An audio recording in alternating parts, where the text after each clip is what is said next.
Olá, prezados alunos, sejam bem-vindos novamente à nossa disciplina de Metodologia Científica do curso de Especialização Lato Sensu em Gestão em Saúde Pública, Residência Técnica, desenvolvida em parceria com a Universidade Estadual de Maringá, o Governo do Estado do Paraná e a Secretaria de Ciência, Tecnologia e Ensino Superior. Hoje nós vamos trabalhar com a última etapa do MAP, denominada Desenho de Operações e Demandas. Estamos finalizando. Vendo como o tempo passa, gente? Já mais uma disciplina de vocês que já está finalizando. Então, para essa aula, nós vamos trabalhar com desenho de operações, então vamos determinar quais são as ações, então, de fato serão realizadas, quem serão os atores, qual é o apoio, o que nós vamos utilizar, quais serão as demandas e fazer uma breve finalização dessas etapas.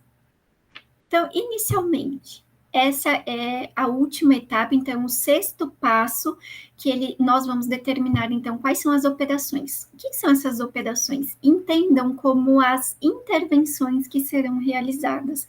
Quais são as ações que você vai fazer para mitigar cada uma daquelas causas que você selecionou na sua árvore explicativa. Você deverá pensar quem serão os indivíduos que realizarão essas intervenções. Será você? Enquanto residente, você terá apoio de alguém? Quem serão esses apoios? Olha, o meu apoio é minha equipe multidisciplinar, o meu apoio serão outras instituições, outras instâncias, e também determinar quais serão as demandas. Então, o que são essas demandas? Demandas, elas serão as ações que, apesar de serem extremamente importantes, neste momento não foram selecionadas para a sua execução, seja pela falta de viabilidade técnica para o seu desenvolvimento, falta de governabilidade ou de recursos que neste momento você ainda não dispõe. Então, vamos lá. As operações, vocês podem identificar muitas vezes nos trabalhos que utilizam o MAP, a palavrinha ou acrônimo OP, de operações. Então, o que você vai pensar? Para cada uma das causas que você selecionou lá no passo 5, então você determinou quais são as suas frentes de ataque. As causas você fez primeiramente lá na árvore explicativa, depois dela lá no passo 5, nas frentes de ataque, você determinou, né? Olha, quais são as ações que, mediante toda aquela busca na literatura, toda aquela conversa em equipe, nós determinamos que serão importantes de serem executadas. As que você determinar que vão ser realizadas imediatamente, estas serão determinadas ou denominadas como operações. E, portanto, logo você deverá determinar quem é o responsável principal por executar esta operação e qual vai ser o apoio necessário. Então, entendam como operações, estratégias, ações, intervenções. Quem são os possíveis responsáveis por executar este plano que nós estamos elaborando? Quem são eles? Então, são qualquer indivíduo considerado como um ator social, ele pode desenvolver este plano. Lembra que desde o começo nós dizemos que o MAP, ele permite a participação ativa em todas as etapas? Então, os atores, eles não são só os atores pensantes e os atores que executam, não, todos fazem tudo em todas as etapas. Eu penso, eu executo. O meu colega me ajuda com o planejamento e me ajuda com a execução. Então, neste momento, todos podem estar envolvidos. Os gestores municipais, os próprios profissionais de saúde da ponta, e aqui eu não falo só profissional de nível superior, lembra que nós já dissemos em outras aulas? Aqui nós vamos pensar também nos agentes comunitários, nos agentes de endemia, nós podemos pensar também na própria população. Nós devemos aproveitar a oportunidade da articulação com a universidade e, então, participar docentes, discentes, vocês residentes, e sempre favorecer a participação ativa, desde a identificação dos problemas até o mão na massa, o que fazer e como avaliar da população. Então, todos podem estar envolvidos. é o médico da unidade, é o enfermeiro, é o assistente social, o psicólogo, é o biólogo, como eu já havia dado um exemplo em alguma outra aula. Nós temos também os profissionais do administrativo. Todos podem e devem participar. Quanto mais envolvidos, quanto mais plural for a participação e interdisciplinar a participação para a execução dessas intervenções, maior é a chance do êxito da tua intervenção. Então, o que eu posso pensar que pode ser o meu apoio, já que eu sou o principal responsável por executar essas ações? Então, o seu apoio, ele pode ser outros membros da equipe. Por exemplo, você é um enfermeiro e você vai executar ações de educação em saúde. Porém, a temática que você vai abordar envolve saúde bucal. Você pode solicitar ajuda, por exemplo, do seu profissional, o dentista que tem na sua UBS ou que está disponível na rede. Você pode solicitar ajuda para o seu colega médico, para o seu colega farmacêutico. Você tem inúmeras possibilidades, mas não apenas. Nós temos também dentro da própria rede de atenção. Olha, eu sou aqui da UBS, mas eu preciso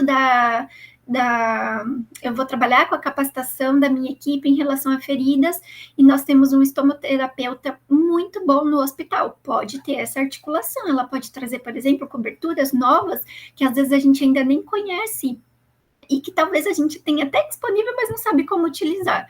Essa estomoterapeuta, ela é um apoio e que vai te ajudar na execução da sua intervenção. Ah, não, mas eu estou pensando que eu quero trabalhar com ações de saúde mental. Ah, então nós podemos solicitar o apoio dos profissionais do CAPES. Nós podemos solicitar o apoio, inclusive, de entidades não governamentais que estão dentro da nossa área. Nós podemos solicitar o apoio das instituições religiosas. Então, por exemplo, a gente tem, às vezes, um líder de uma determinada igreja que executam ações de assistência social ali para a população, coisas mais pontuais. Por exemplo, eu vou fazer um dia que eu vou trabalhar com a população em situação de rua, né? Então, o que eu posso verificar? Ah, eu sei que tem um líder que ele geralmente já tem um contato com essas pessoas, ele já promove ações, por exemplo, para o banho solidário, ou para poder fazer o corte de cabelo e de barba. Então, eu já vou aproveitar, vou utilizar esse espaço, conversar com essa pessoa, da possibilidade da gente fazer orientações em saúde, de favorecer a vacinação desses indivíduos, de fazer busca ativa para outras condições. Então, a gente pode utilizar de apoio vários dispositivos. Se você tem parcerias, inclusive com a rede privada, e que eles podem oferecer algum apoio que naquela sua ação é interessante, nós devemos utilizar. Todos os recursos disponíveis no município, eles estão ali para te dar apoio, para que o seu processo, a sua intervenção seja exitosa. Para vocês terem uma compreensão do que então, como que a gente faz essa parte das operações, eu trouxe um exemplo de um TCR que foi feito por um aluno, se eu não estou enganado, da turma 1, ou seja, dos R1s, vocês já são R3, né? Já são da turma 3. Esse aqui foi da turma 1. Ele foi me orientando, um excelente profissional, inclusive vou rasgar cedo aqui para ele, era um enfermeiro, é um enfermeiro excelente, e ele trabalhou principalmente com a questão da dengue, tá? Nesse caso, a gente estava num período bem difícil, que estava tendo assim, um aumento exponencial do número de casos de dengue, e ele não é daqui do município de Maringá, mas ele trouxe ações bem legais. E qual foi, aqui eu trouxe a árvore explicativa dele só para a gente resgatar da onde que nós estamos tirando as próximas etapas, no caso as operações e as demandas. Então, ele trouxe, olha, qual é o enunciado? Baixo índice de visita domiciliar evidenciado nos anos anteriores, e que foi considerado como infestado a partir de 2022. Quem que é o ator que explica? Então, esse enfermeiro coordenador. Quais foram as causas? Então, ele trouxe, olha, número insuficiente de agente de endemia, falta de articulação entre as vigilâncias, participação passiva da equipe, baixa adesão da população às medidas de controle vetorial. Trouxe quais eram os descritores. E aí, pulando para a etapa de frentes de ataque, né, lá mais para frente, na etapa 5, então ele determinou Dentro daquelas causas que nós elencamos aqui na árvore explicativa, ele determinou, olha, eu tenho causas que têm um alto impacto, lembra que nós vamos determinar na etapa 5, então, se eu tenho um alto impacto, baixo ou moderado, e qual é a possibilidade de ação? Olha, eu tenho uma possibilidade alta, baixa ou moderada para aquela ação. E aí ele determinou que as causas 2, 3 e 4 eram causas de altíssimo impacto e com alta possibilidade de executar a ação. E ele determinou quais seriam as ações, que seria a capacitação desses agentes, bem como a entrega de material educativo para poder ser disposta para a população. Então, ele trouxe as duas intervenções. Eu capacito o indivíduo que vai fazer a visita para poder identificar, esses, por exemplo, esses criadouros, para poder orientar a população, mas eu também entrego um material educativo de fácil acesso, bem visual, para que a população tenha um acesso à informação de qualidade, porque hoje a gente não tem falta de acesso, todo mundo tem ali acesso a um celular que vem 1 milhão de informações, mas nós não temos a informação adequada chegando até essa população. Então, esse foi um meio que ele pensou de estratégia para poder combater essa infestação, no caso, né, que nós tivemos, foi um período bem difícil. E aí, seguindo então para o tema dessa aula, que são as operações e as demandas, nós vamos iniciar então com as operações. Então, o que ele determinou enquanto operação? Lembra? OP de operação e A de ação, que seria o que será feito, o que nós vamos determinar.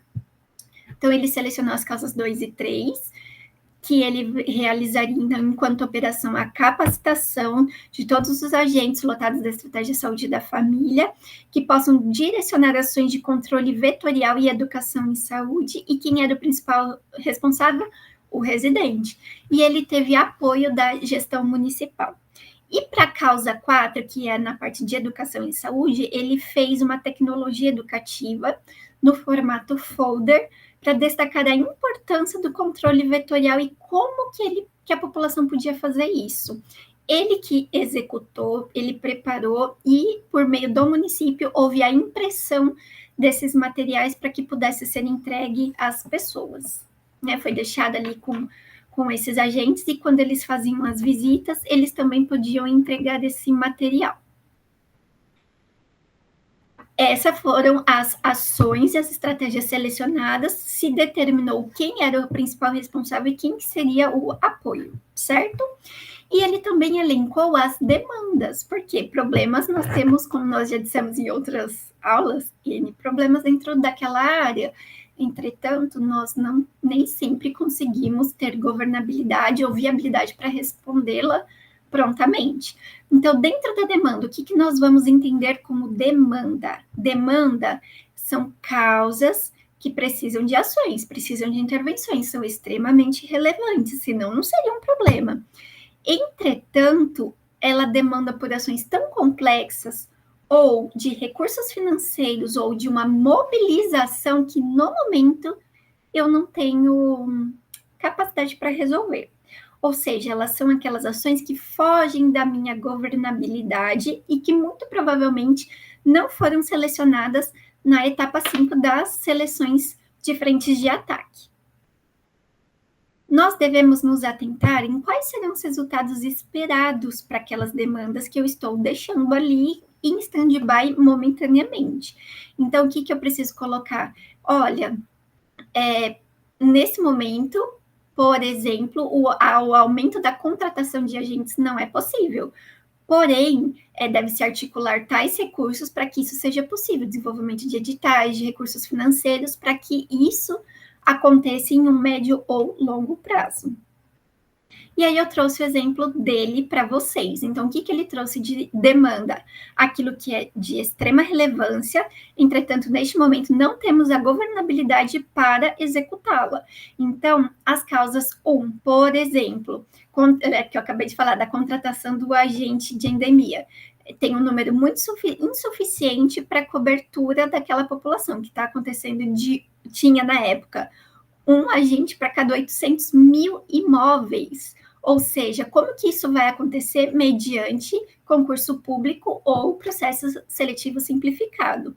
Quem é o principal responsável para conseguir fazer isso? É ele, enquanto um coordenador ali da peça, ele ainda não consegue fazer isso, né? O coordenador ali do serviço dele. Não. Quem vai fazer isso? A gestão municipal, articulando com o apoio de diretorias, chefias, divisões de vigilância e da própria regional de saúde, identificando essa necessidade com a possibilidade de ter recursos orçamentários para essa possível contratação.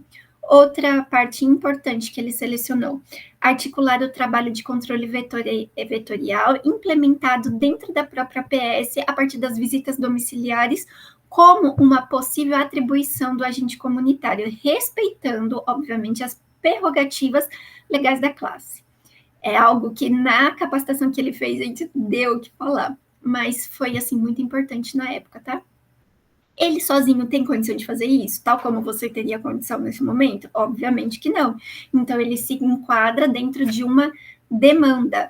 Então, quem que seria o responsável? As próprias equipes de vigilância e com o apoio da própria gestão municipal para que isso possa ser realizado. E digo mais ainda, com a categoria profissional também. E para finalizar, vocês não vão só deixar no plano da imaginação todas essas etapas.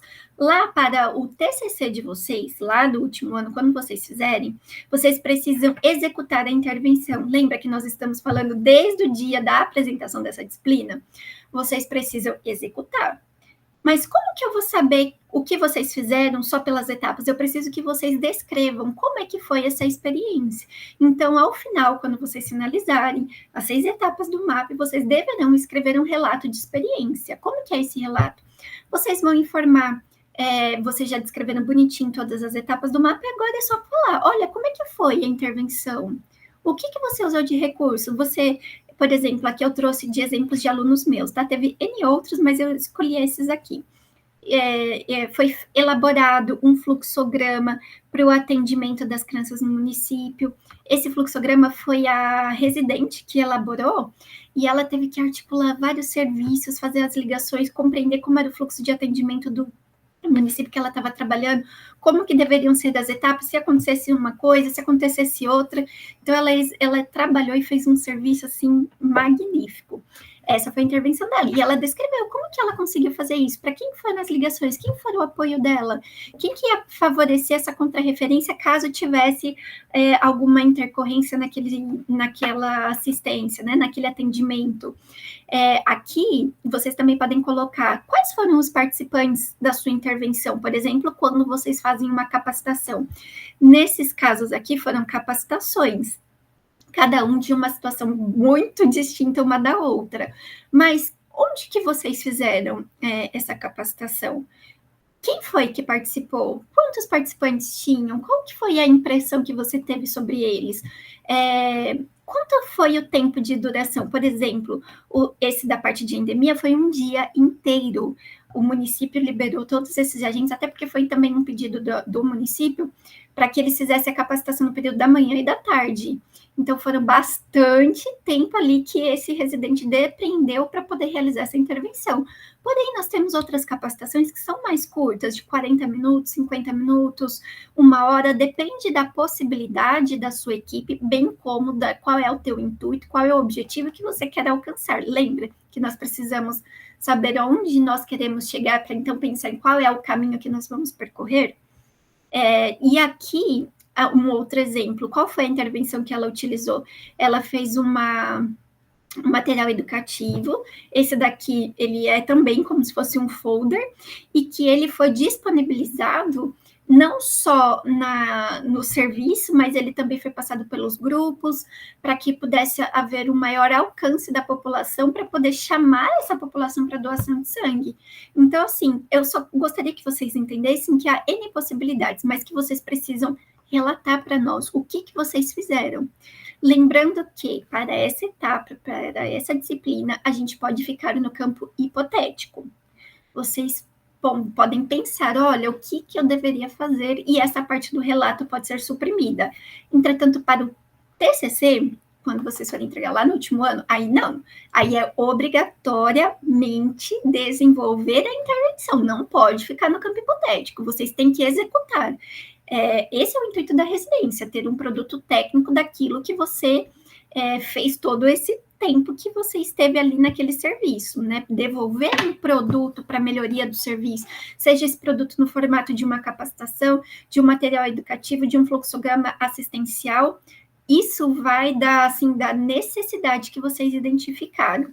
E aí, por fim, vocês podem colocar, houve recebimento de feedbacks? Como que essa equipe abordou esse tema que você trouxe, como que ela recebeu essas informações, as dúvidas delas, ela teve espaço para poder fazer essa argumentação com você? Qual que foi a sua avaliação sobre a intervenção que você realizou? Você acha que ela foi boa? Ela vai ter resultados positivos? É uma ação pontual ou que o serviço vai continuar executando ao longo do tempo? Tudo isso você vai deixar aqui no seu relato de experiência ao final, certo? E geralmente nós pedimos para que vocês tirem fotos, obviamente, para documentar, registrar essa atividade, e também porque é muito interessante, gente. Geralmente, eu acho tão engraçado, é tão bonito, assim, a gente fica tão feliz, porque às vezes vocês estão super ansiosos, ai, como é que vai ser? Como que eu vou fazer, como que a equipe vai receber, bem ansioso, aí depois que faz, já chega assim, com outra percepção, feliz, porque fez aquilo que se propôs a fazer, tudo aquilo que se elaborou todo esse tempo, traz que a equipe geralmente recebe, que conversa, que traz, que opina, que fala, olha, para as próximas você pode abordar isso, pode abordar aquilo, que nem esse daqui, que foi desses exemplos que eu trouxe de operações e demandas. O município ficou muito interessado, queria que ele executasse outras capacitações. E, novamente, eu preciso rasgar a seda para os meus alunos, que foram os residentes, Clarissa, Carlos, Natália, Yasmin, entre outras, Carol, que foram excelentes, e eu tenho certeza que eles serão um exemplo para vocês, para que vocês também possam desenvolver trabalhos excelentes que modificam o serviço que vocês estão inseridos. Então, só para a gente finalizar, lembrando, né, de quais são essas 6 etapas. Então, no passo 1, nós vamos selecionar quais são esses problemas que nós estamos identificando no nosso serviço, descrevê-lo, ou seja, justificar por que ele é um problema, explicar desse problema, olha, quais são as causas, o porquê que esse problema tem acontecido na minha área, quais são as consequências, formular o descritor e traçar os meus resultados esperados, as minhas metas, né, ou objetivos, como vocês queiram chamá-lo, determinar nas frentes de ataque quais são as ações que serão realizadas e nas operações e demandas, então, determinar quem são os responsáveis, quem será o meu apoio e executar e avaliar como foi a execução, alcançou os objetivos ou não, tudo isso vocês podem colocar lá no seu relato de experiência. Então, por fim, o MAP, eu acho que deu para vocês notarem que são etapas simples e que uma está muito atrelada à outra, né? Uma não desenvolve sem a outra e uma sempre volta e remete à outra. Então, ela é cíclica, ela não é estática, ela é dinâmica. Conforme a realidade vai mudando, a gente consegue ir adaptando, ela vai favorecer a problematização do cotidiano de trabalho, do processo de trabalho, que é indispensável para que a gente racionalize aquilo que está sendo feito, dispensado para a população, democratiza o planejamento, porque não é apenas o gestor, o líder que pode estar envolvido, mas todos os atores, todos os membros daquela equipe, e ele favorece o fortalecimento da rede de atenção à saúde, da educação permanente, em especial da gestão fortalecida e da liderança no SUS, porque no final das contas é isso que nós queremos, um SUS fortalecido, que atende às demandas da nossa população, para que no final ela possa receber a melhor assistência que nós possamos dispensar, a assistência, a organização, a articulação dessa rede. Nós, então, vamos finalizar a nossa aula. Agradeço a participação de todo esse tempo na disciplina, agradeço por vocês mandarem as suas dúvidas, nos colocamos mais uma vez, não só eu, mas a professora Roberta, à disposição de vocês, porque logo vocês vão entregar, então, o trabalho dessa disciplina, né, que é o desenvolvimento do MAP, lembrando que de modo hipotético, vocês não precisam executar a intervenção neste momento, a intervenção será realizada lá no TCC. Vocês podem, neste momento, escolher o tema que já vão trabalhar no TCC, mas também não precisa. Aqui é um ensaio, um treinamento para que vocês possam ficar mais próximos, então, dessa ferramenta que é o MAP, para que no último ano seja um pouquinho mais fácil para vocês executá-las. Muito obrigada, uma boa semana para vocês, um excelente curso de residência, e estamos à disposição. Aqui as referências utilizadas. Muito obrigada.